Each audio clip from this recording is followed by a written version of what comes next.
ضمن الجولة الثالثة من تصفيات كأس أفريقيا، حافظ أشبال جمال بالماضي على نسق الانتصارات بعد فوز المنتخب الجزائري على ضيف منتخب زيمبابوي ب3 أهداف لهدف رغم الغيابات المسجلة في صفوف الخضر.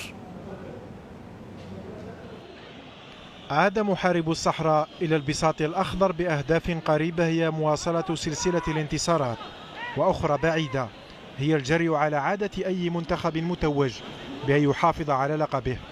التاريخ يقول إن منتخب زيمبابوي يغلف دائما مبارياته أمام الجزائر بصعوبة. لم تكن بدايته صفراء كلون قميصه، بل اقترب من التسجيل. الحارس رايس بدأ متحكما في الوضع. كانت الكرات الثابتة نقطة قوة لحامل صفة الضيوف. كاديوير لم يكن يعلم أن مبولحي أخطأ تقدير مسار الكرة.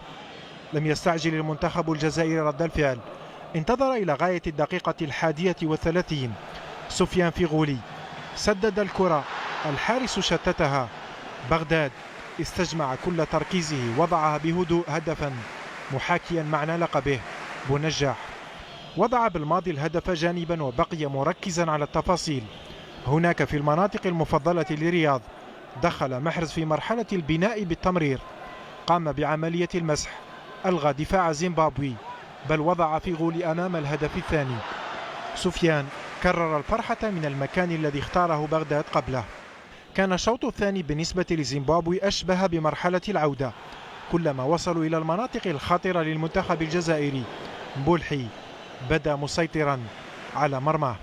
على مستوى الهجوم الجزائري كان محرز قليل الحضور كثير الفعالية.